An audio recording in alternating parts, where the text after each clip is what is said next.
tapping. Tap into your purpose. Tapping. Okay. Check it out. They act as if we see, no hear, no speak, no evil. They act as if we see, no hear, no speak, no evil. We tapping into purpose. Raw purpose. Raw purpose. We tapping into purpose.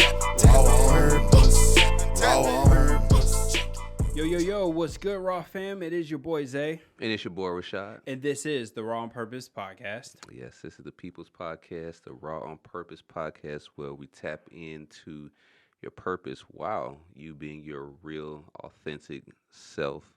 And all we do is just keep that energy, that same energy we share with y'all with all these great topics that we, decide and take from your feedback to expound upon and talk about to help you and stay in your raw, authentic self and to tap a little bit more into your purpose at the same time. So Yep. we back. Okay, part 3 Yep. to what we started on 2 episodes ago. We really building a foundation. Absolutely. Okay, in this new year that we're in, So we about to really tap right back in. What was we really talking about? Yeah, and even before we jump there, Mhm. it is important that, like you said, even your feedback. So if you could do us a favor, subscribe to the YouTube channel, Raw on Purpose Podcast. If you're listening to us through we're on every podcast streaming service. But if you want to see us on YouTube, we're on Raw on Purpose Podcast on YouTube.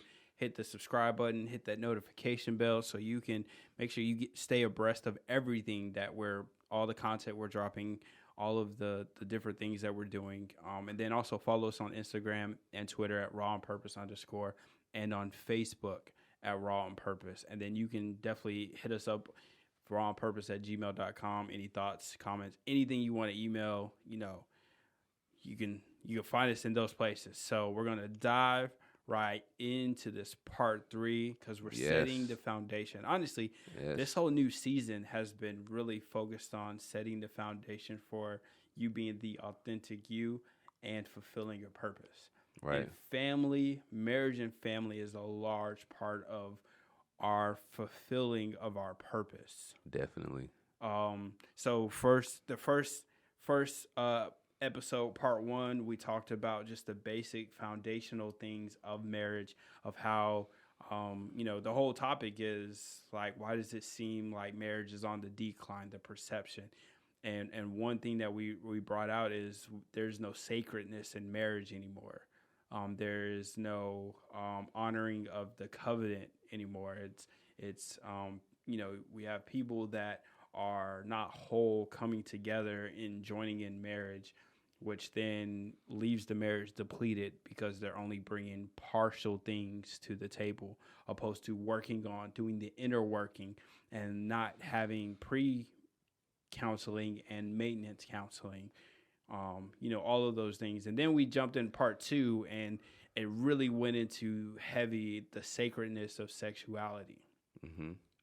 And how the fact that culture has gotten away from it being sacred, but it to being something that's worshipped, that's been sensationalized, that it's lost its power, it's lost its initial purpose. Right. And then even jumping into what was the other thing we discussed in that? Just understanding the particular responsibilities that the husband and the wife have in growing a marriage, growing a family, growing from a financial standpoint, how important it is. Like one of the greatest way, bar none, to have a strong children and legacy and foundation is through marriage.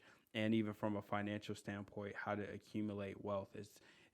It's always been and it will be the foundation of marriage. What we were hitting on at the end of part 2 was like how the marriage itself, how it can affect the children. Yep. And how we were touching on how we send how the house, the home, the family structure should be like our first and primary source of where we learn Yep. a lot of things about life, about self, about how to handle ourselves and everything. But we send our children out to be institutionalized and indoctrinated with all of these different things, but then we expect them to get married and have some kids and have this life and whatnot, but we didn't really give them.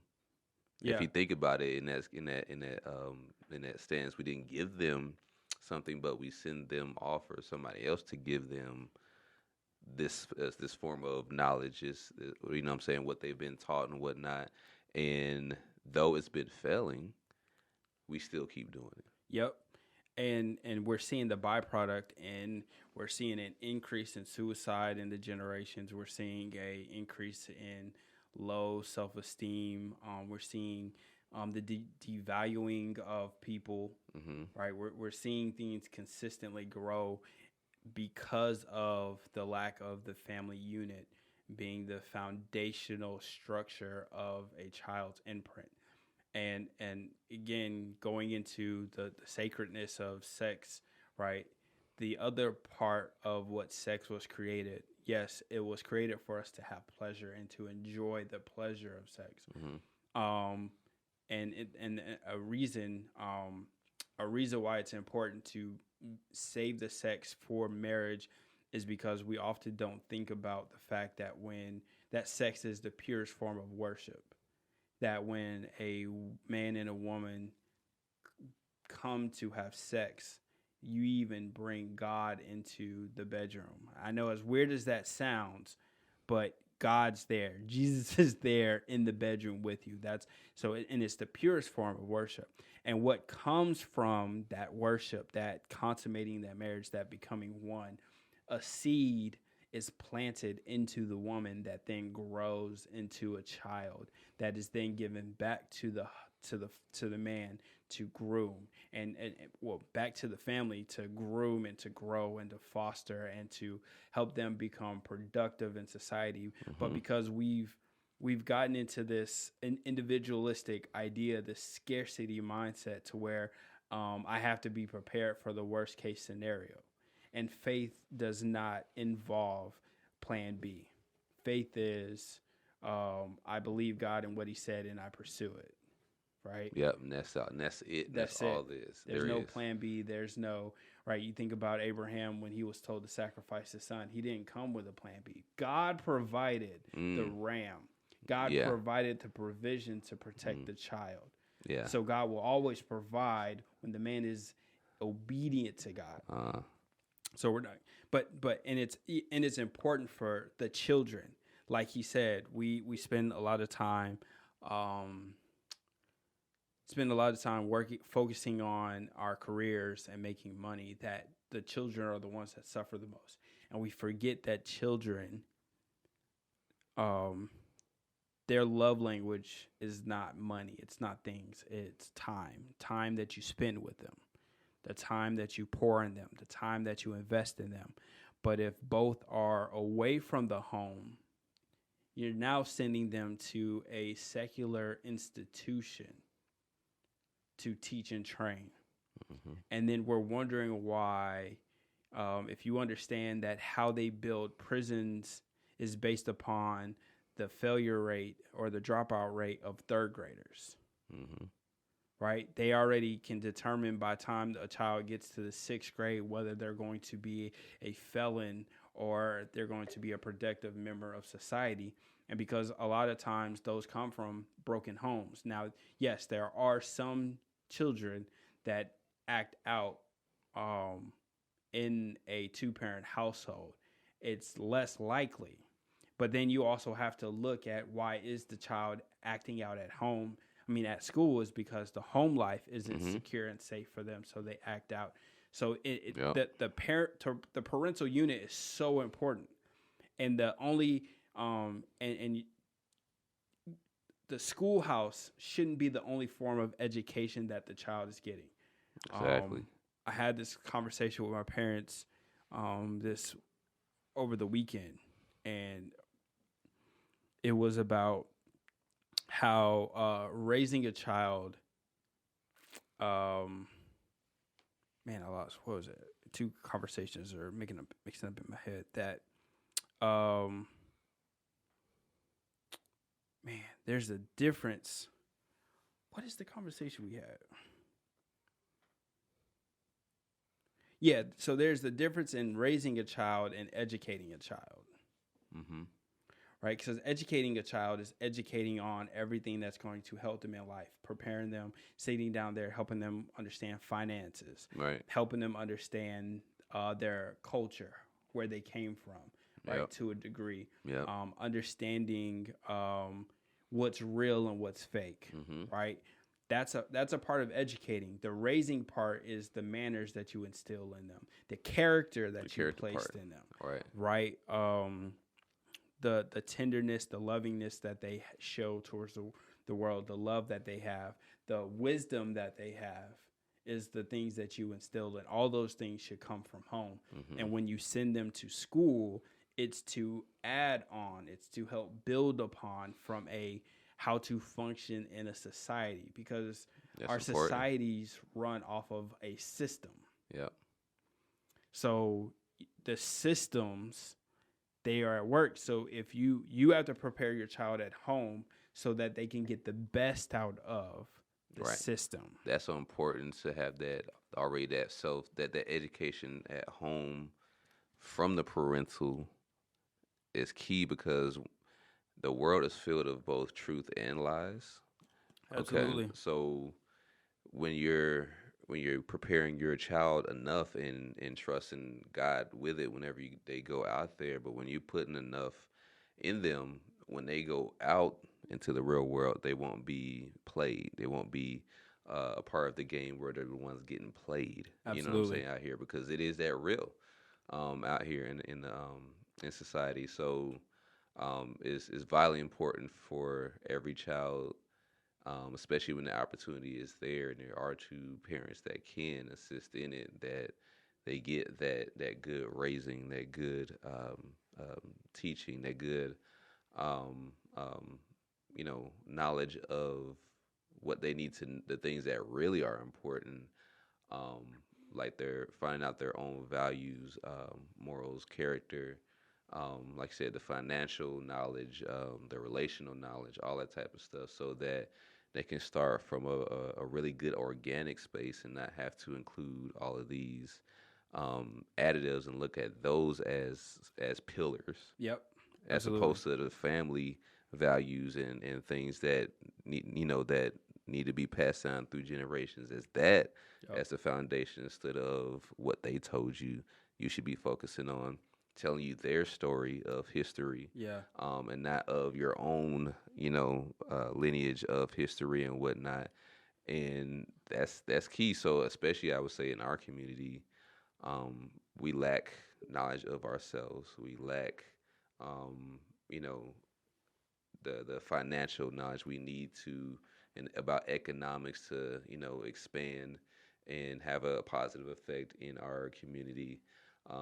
We lack these certain familial values and everything that, you know, that to just operate in a family. So there's nothing that is passed down that is solid enough to withhold us beyond just our childing years, our young, child, adolescent, teenager, young adult years, that once we do get to adult years, that we know what decision to make, what choice of a spouse to marry, having a vision for a family if we have one, instead of just having sex and then like, oh, we got a child, figuring stuff out on the way, broken home patterns, consistently, just repeating itself and everything. So, and that's we slide away from traditions, but some traditions are good because this is things that are carrying something on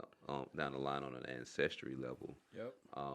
And I think now, especially because so much has been broken down, I think there's a purpose in that. Yep.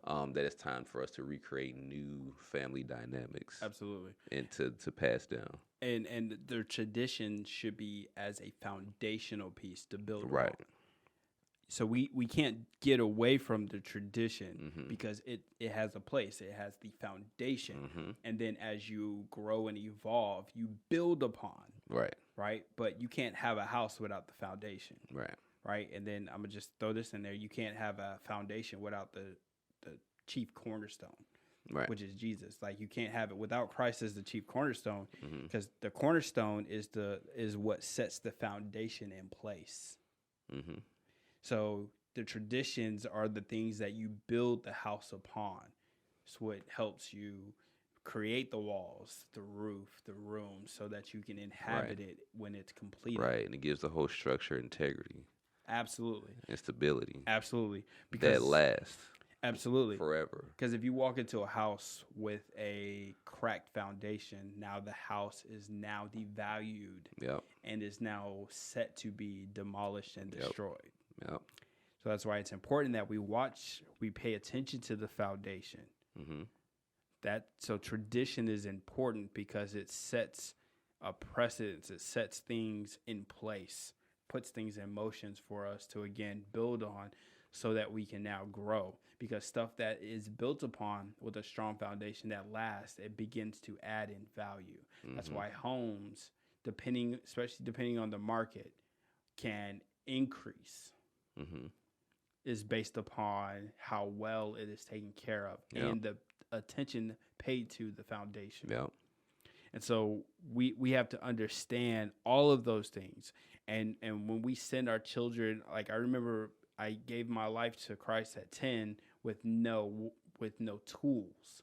So it's as if, because we send our kids to the wolves every day. Mm-hmm. The world is setting out to destroy our children. Exactly.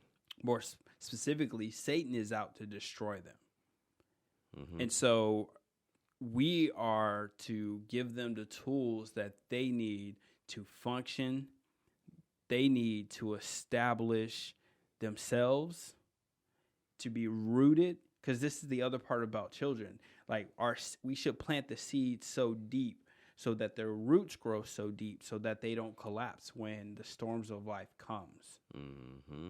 That's good. And it's hard to do that outside of a two-parent household. It's hard to do. Right. It's going to put stress on somebody Yep. more than they need to be. It's Absolutely. just easier. Absolutely. When you got one and the other.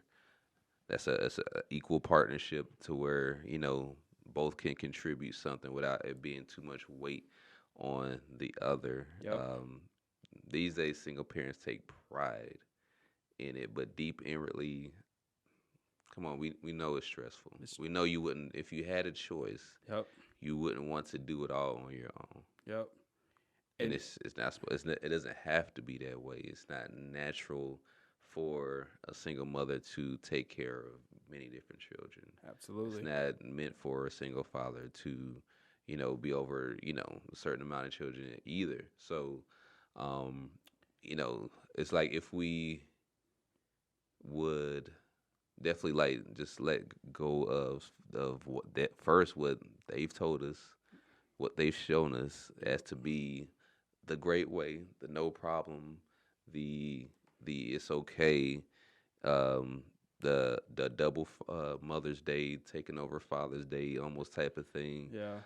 That's not healthy. That's something that we should perpetuate and try to send to the next generation. That it is a good thing for a child or children to grow up with only one parent in the home. And we can go even on many conversations as to why the home has been separated and why it is like it is too. But God created two for a reason, for the procreation process. Absolutely. Yeah. And it's we've devalued the importance of the man being in the household. And we're seeing the ramification of that devaluing. Because now, the man sets the value in the home. He sets the value in the children because that is his seed. Mm-hmm. They come from him. Right. They come out of him. That is his legacy. As my pastor would say, They are the letter that is written to the future. Mm-hmm. And so because we've devalued fathers, now we have sons that see no value in themselves. Hence, they see no value in other people, which is why they can go kill each other with no second thought, with no concern, with no hesitation, with no doubt, because the father is not there to place value in them. And because they don't see value in themselves, they don't see value in those that look like them. And if you're wondering why I'm passionate about this, is because I'm tired of, especially in our community, and this is actually in all communities, it's only highlighted from a media standpoint that black people kill black people, or Right. African Americans, Native, and whatever you want to call melanated people, right? They get highlighted more, but it's the same in every culture, every group. Is when people don't see value in themselves, they don't see value in others, so they can take a life, right? One of my favorite shows to watch is Criminal Minds. And I last year I watched from beginning to end. And there was a common factor in each and every one of these serial killers, is they came from one of two things. They were bullied, or they came from a broken home, whether either the mother abused them or the father abused them. And it distorted their perception of life, and they begin to not care about other people. And if we go and talk to all these people that are in prison, I would say 90% of the time they will say, I did not have my father in the home. And it is not even good for men to have their seed spread out. That's why, again, sex is important, that it stays within marriage. It's because our seed is not supposed to be spread out to different places. It's supposed to be in the place in which we can foster and grow it. And cultivate, yes. Definitely. And this is why, we have we may redo it or put it out, but we talked about how polygamy, there's a misconception in polygamy.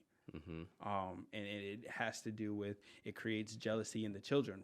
That's why marriage is so important, and that's why it's important that we don't be self-centered in the marriage, because when we're self-centered, we forget about the children, and we tell ourselves this lie, that I have to do this for my children. No, you're not doing that for your children. You're doing it for yourself. You're doing it for your selfish intentions. You're not doing it for the children. You're not doing it with the child in mind. Because if you're doing it with the child in mind, you will take accountability for your actions, and then you will go and get help for your actions, so that you can be better for your children, so you can be better parents for your children. You will look at yourself so that you can be better for your children, so that your children can have the best thing for them. But because you're only thinking about yourself, and you use the lie that I'm using, your child becomes the crutch. It becomes the thing that shields you, what you think shields you from accountability. Right. But it's actually the greatest form of accountability, because when your child leaves the house, they don't see the child. They see you as the father and as the mother. Yep. They see you. That's why my dad told me, anytime you step foot out of my house, you represent my last name. And I promise you, I protect my last name. And just like God, when God sends us out of the house as believers, we represent God's name in the earth.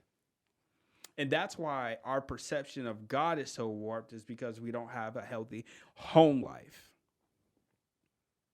Big facts. We don't understand God the Father because we don't understand the representation of the Father in the home. And when you see children that see the representation of a father, of God in their father, you see that they have a different relationship with God because of his faithfulness and submission to God. And them watching the faithfulness of their mother and their submission of the mother to the father. As they submit unto God, they see what it's supposed to look like. So now it goes back to what we talked about in part 2 about the whole love and respect, because a father needs respect. So when you respect your father, the father gives the children the same respect. Yep. Right? So that they in turn respect him. So that the sons understand what respect looks like, and so the daughters will see what love looks like. Now, massive. Ooh, this could go so many places. Because, like you said, so they can see what respect, what love looks like. Man, because however they see that those two dynamics, that's what they're going to go off from. That's in the DNA, in the mind, the psyche, subconscious, and they're going to go off. They're going to go out into the world and society with that in mind. And like what you was talking about earlier, like about the criminal mind, like bullying. A bully, of course, a bully itself has something going on at home. Absolutely. And that because that bully is getting bullied at home. Yeah. More than likely. Yep. So they just carrying that same energy to school. What does that do? That affects that child that they're bullying. Yep. That child begins thinking there's something about some twisted type of self-conception of who they are. And they may see themselves as beneath people, and that they have to accept abuse from people when they go out in life. Absolutely. And to get involved in other relationships. And that's why it's important for the father to be in the home so he can affirm them. So that voice can be stronger than any other voice. Yep. That comes tries to speak over their life. Yep. And to let them know too, like a lion speaking to a cub, that don't let nobody step on you like that. Yep. Stand up for yourself. Yep. So and even as a man, like if a man's not standing up for himself, he's getting punked at home. Yep. Yep. and you tell the son, stand up for yourself. And because you stand up for yourself, I have your back. Yeah. Now there's consequences if you're the worst person starting. Right. If you act outside of the character in which I placed in you, there's consequences when you get home. But if you're standing for yourself, I'm going to be like that lion that's sitting there looking behind the cub. Yeah. Okay. We got to deal with this. I got to deal with the school. I got to deal with the other parent. I'm going to stand firm on my job is to make sure you're good. And then even diving into, we are not to abuse our children. God tells us, he says, fathers, provoke not your children into wrath. Right? And he says, the rest of it escapes me. But when you provoke your child into wrath, it's no longer on the child's back how they respond. Right. I've always it's been hard for me to figure out how is it that we expect children to react to adults as adults when the adult is acting like the child. That's hard. Like you want respect, but you act like a child. Right. And it's like for men, this is definitely for you. The conversation of respect and fear. Right? I hear a lot of men say, I want my son, he needs to fear me. Yeah. And it's like, opposed to saying you want your son to respect. Because here's the part about respect. Fear comes with respect. Yeah, that reverential type of fear. Right. Yeah. Right. Because it tells us, Scripture says the fear of the Lord is the beginning of knowledge, I believe, or the beginning of wisdom. Yeah. Right? Wisdom, yeah. Fear of him. He's not talking about terrifying. It's a respect. It's a reverence of God. Right. Reverencing. So we reverence our Father. Because when a child fears their father, it closes up the communication. It takes away the respect. Right? So it's like whenever you abuse your child or your child, you don't show respect towards your child, they actually mirror what you give them.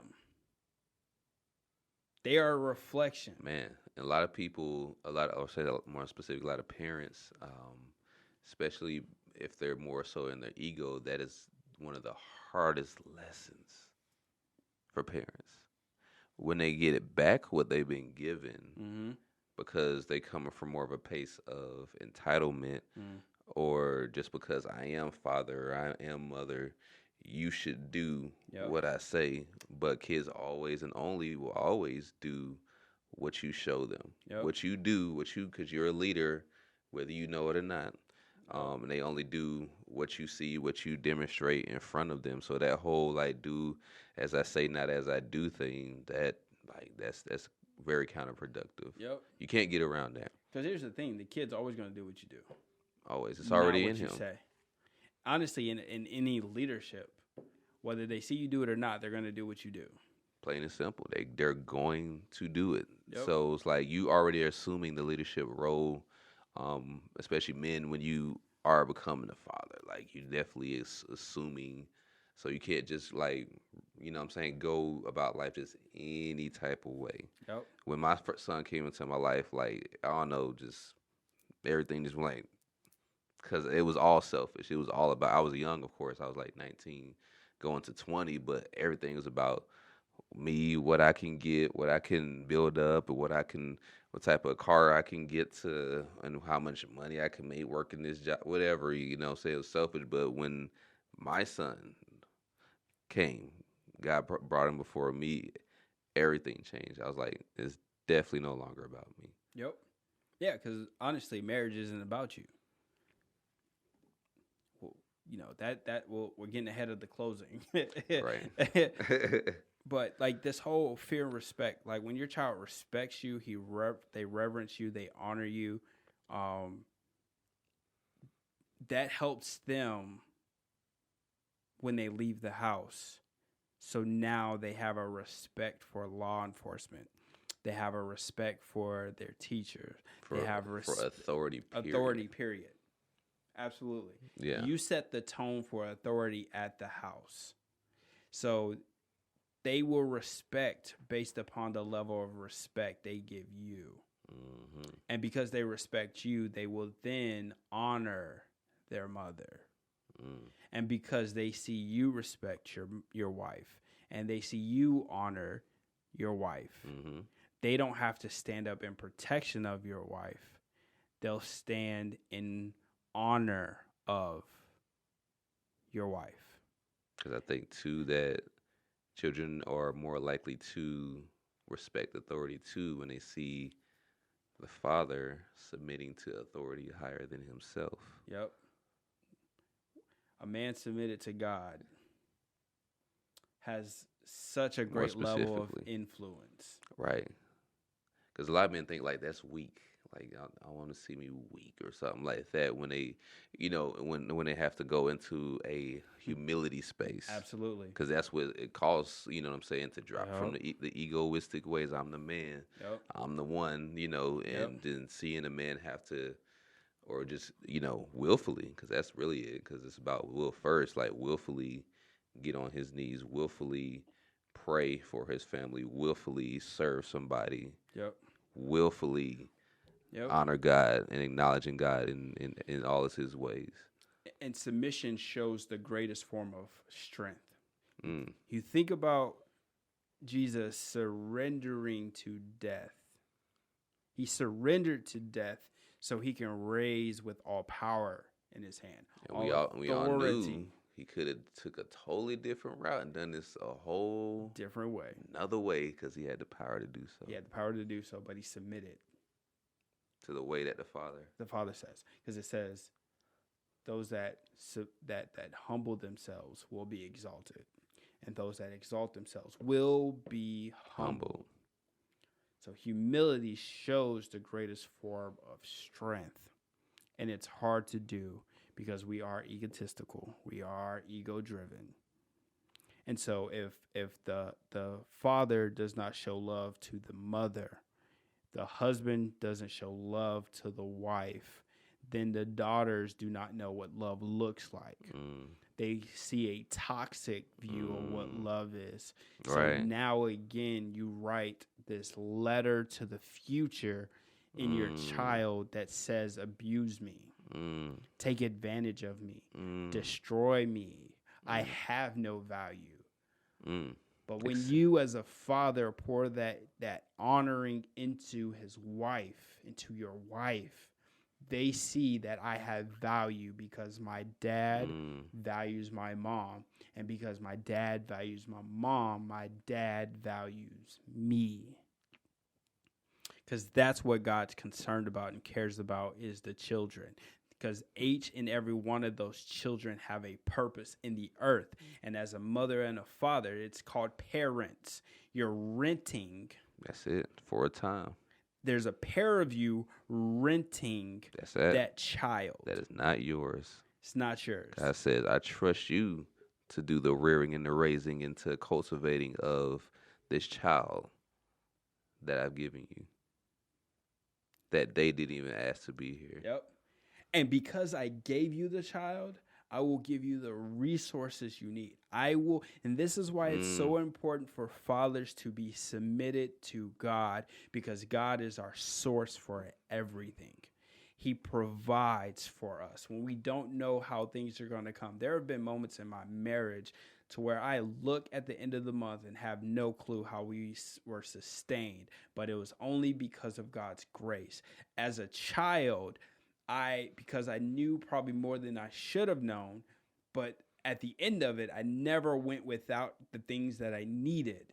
And we had no idea, but it was God's grace and God's provision that provided for us. Mm-hmm.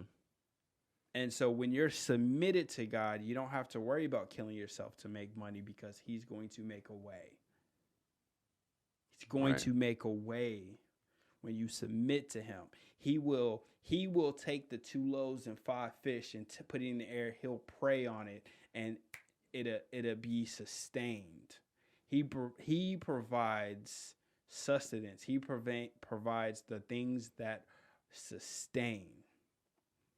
He's the source. He's the source. So if we ever feel like we're missing anything, all we got to do is just go back to the source, because if he called you and sent you, he's also sent provisions with you as well. So we have to activate it, tap into source, and just know that we're not out here alone to try to figure it out on our own, unless we're in our ego thinking that we can and we choose to go down that road. But in the long run, that does not help anything. That can help your satisfaction in your mind of whatever it is you think you're supposed to, be doing because it feels right, and that's what you've seen mom and daddy, grandpa, whatever doing, though it's productive or not. God said, I want to do a new thing. Yeah. And it's like, okay, here is the way that we begin doing this thing. Just trust me on this path. And as you can see, you didn't get a manual, but I'm the manual. I'm the manual. All you got to do is keep checking in with me, sit under me. I'm going to show you exactly how to raise this child, to lead this child, and to lead them to the best place that they can be a worthy future for you and your ancestry and your whole legacy. Yep, because it's about sending your legacy forward. Yeah. Right. When we hear say, fathers to leave an inheritance for its children's children. And it's not only talking about a financial inheritance, it's talking about a knowledge inheritance, a wisdom inheritance, a character inheritance. These are the sustenance things. Yep. That's why, again, my dad sent me out the house saying that, son, you represent my name, because he worked hard to create a level of character for his name. And it would be disrespectful and wrong for me to go out and taint what he has established. And so now, and I'll say this, I am the man I am today because of the father that I have. And it's no knock on my mother. But without my father, I would not be the man. First and foremost, I saw my dad when he gave his life to Christ. I remember what he did before, and I saw what he did afterwards. And if it wasn't for him surrendering his life to God, I would not have surrendered my life to God. And I promise you, I'd have a couple of babies. We wouldn't even be, it'd be a totally different conversation. I'd be having a conversation of all the negative things that come from marriage and right. I would have, but because God saved my father, it saved me. And he cut off a generation of struggling in certain areas, which then gave me the power to cut off certain things in our generation of our legacy. Yes. Now I have a daughter that now I have responsibility for her to carry her legacy, to set the tone. A husband should show affection to his wife so that the baby can understand that's what she gets. One of my favorite moments is when I go and I try to look to see how my daughter is going to respond when I kiss my wife. Yeah, that's always a good one. Right? To see how and then I'll kiss my wife, then I'll kiss her, then I'll kiss my wife. And I've made it a point to even show affection towards my wife so my daughter can see it. Mm-hmm. And the other thing about children is, and this is what I've learned with having, just having one, is a lot of times the children will bring the worst out of you so that you can fix that, so you can better help them. They show you your blind spots. Your wife shows you your blind spots, and then your children show you the other blind spots that you have to handle as a man. Mm-hmm. And then same for a mother. Absolutely. And I'm sorry for coming from, this is coming from a men's point of view, and we're going to have ladies on to have this conversation to dive deeper into it. But I think it's important that men understand the importance of them in the household, no matter what society tries to do to destroy. Because I have seen how a father escaping responsibility impacts a home. And I've seen when a father stays and develops and impacts. Right, we talked about this in the first episode, that we both come from parents of a 2-parent household. His parents have been married 40 years. Mine have been married 41 years. And I understood what it takes to create a marriage, right? Mm-hmm. And understanding that it's more than this affection, feeling of love, because love feeling wears out. It's the work that you put in. Right. It's in the midst of anger, loving each other. I promise you, or I shouldn't say I promise you, but one of the things that I had to wrestle with once my daughter came is the one thing they don't tell you is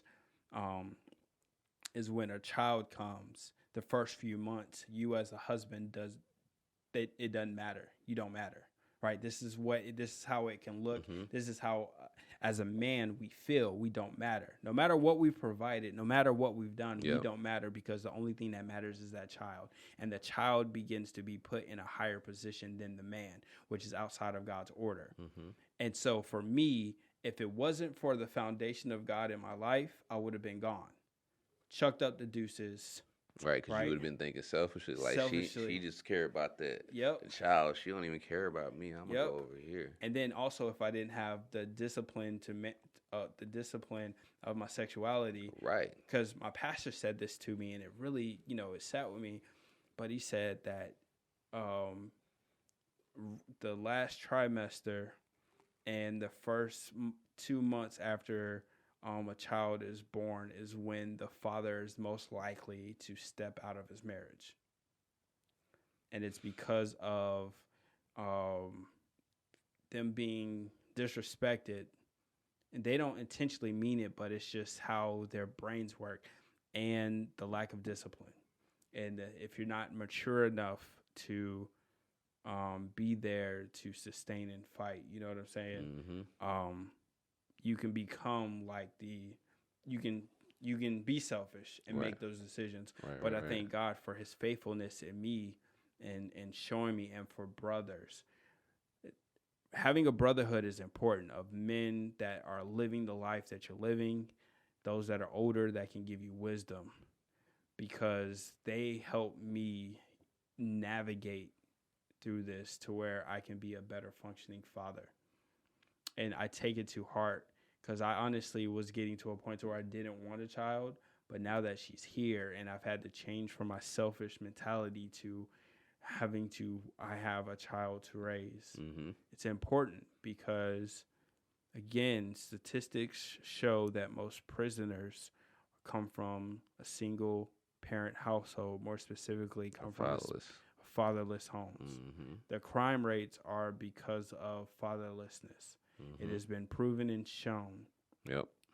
I forget who talked about this. I think my pastor, when I was younger, talked about this from National Geographic, that there was a group of elephants that poachers had killed all the males. And so the elephants, they didn't understand the natural way of life. So they would go and they would mess with rhinos. Mm.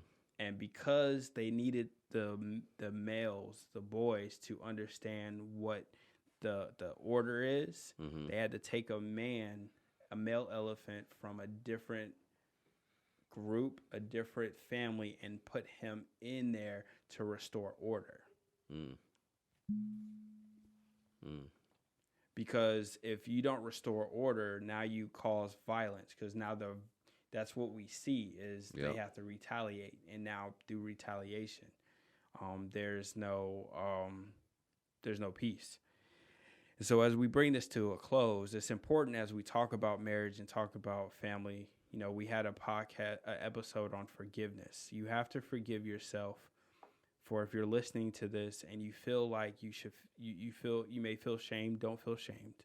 Forgive yourself for what you didn't know. And now take it upon yourself to improve now that you have better information and a better guide so that your children can be the healthiest, so that your children can be that letter to the future that you're proud of and not disappointed of. That you can claim what your children did and be and love, and they'll be able to say, this is what my father instilled in me. Mm-hmm. And they will see the kind of person you are through them. Right? So you forgive yourself. Forgive your spouse for whatever they did to offend you. It's not that serious. I don't know what they did. It's not that serious. Forgive them. Go get counseling. Forgive them so that your children can be healthy, so that your marriage can be healthy. Because, again, that's the greatest source of where wealth is created holistically. Right. Now, I almost forgot to mention this point that before we wrap this up, that, I mean, we're living in a day and time that things are not getting better. Things are not going to what they used to be. We're not just in a pandemic, but we're in the midst of great shift and change. And it's important for the next generation. This is the most important generation, I think, that there is thus far, because we're in such a time of shift and change. It's important that we let certain things go. Forgive, like my brother is saying. Drop some unproductive, toxic traits. Get the healing, get the counseling, get the everything that you need, because it's more important that we be one in that together in this time more than anything, because this is going to be all that we have in some situations. Yep. So, and if we understand that the whole enemy's plan is to separate, because God's plan is about oneness. Absolutely. Oneness, cohesiveness, being together, and having firm foundations established in the home front, so that we can have solid family structures that create a better world across the board, because that's what we all looking for. So that's just one thing to keep in mind as we are going into these different and changing times, and who knows what's in store for us this year in 2022 and beyond. But one thing is for sure is that we need each other. Yep. And like, we're better together than we are separate. And to always keep in mind that you and your partner, you being together is not by accident. There's great purpose in it, and that purpose is bigger than you. It's bigger than your lifetime.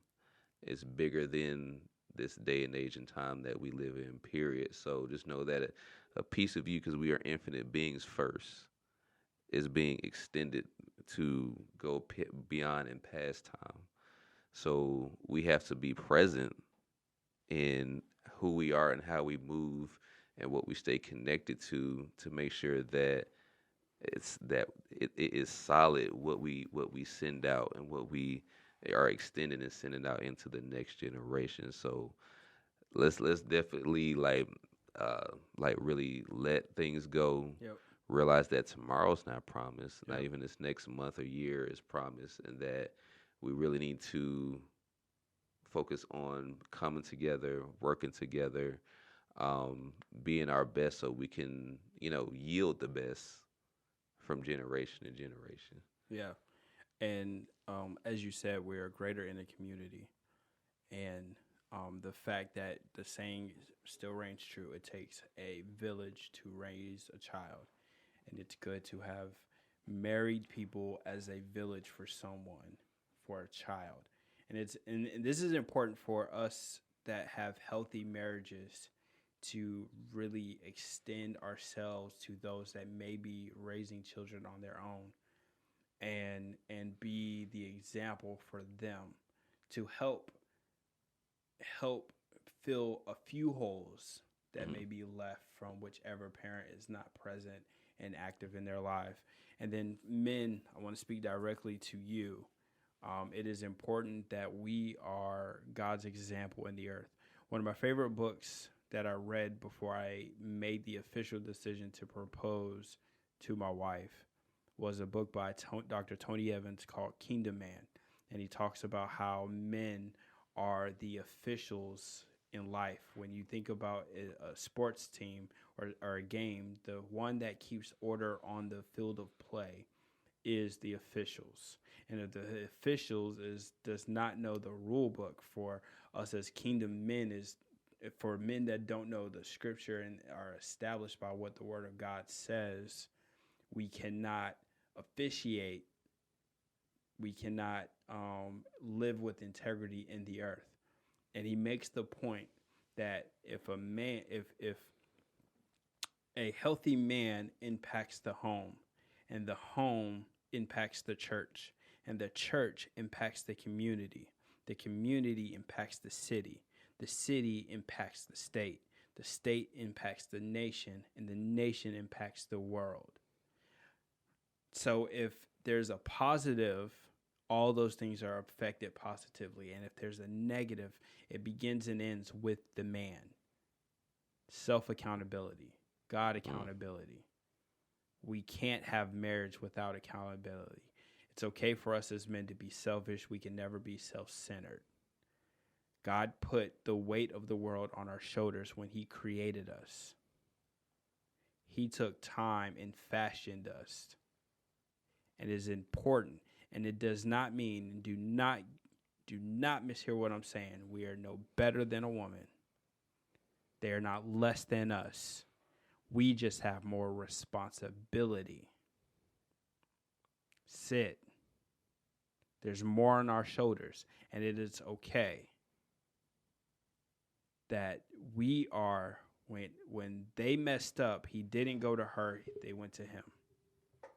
And I can go so deep into this. Yeah, we did. Yeah. But we're pressed for time, and I'm just drilling this home, men. We have to be better for our wives and our children, so the world will be better.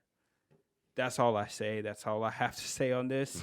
But yeah, we're starting this year off focusing on marriage and family, and we probably have already touched on singleness because that's important going into marriage. Mm-hmm.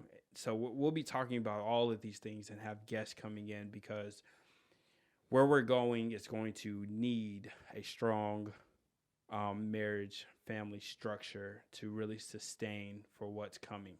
Yep. So I hope you guys enjoyed. Again, follow us. You know where to find us. Raw on Purpose. Just type it in search bars and all that stuff. You'll find us. Facebook, Instagram. Like, subscribe, hit the notification bell so you can get everything that we're putting out there. You'll be able to hear from it. So until next time, any last words, any last thought? I think we've said quite a bit. That's and it. Enough for today. Yep. So until next time, guys, we love y'all. We appreciate your support. Until next time, it's your boy Zay. And it's your boy Rashad. And this is the Raw on Purpose podcast. Keep tapping in. Tapping, tapping. Tap into your purpose. Tapping, tapping. Check it out. They act as if we see, no hear, no speak, no evil. They act as if we see, no hear, no speak, no evil. We tapping into purpose. Raw on purpose. Raw on purpose. We tapping into purpose.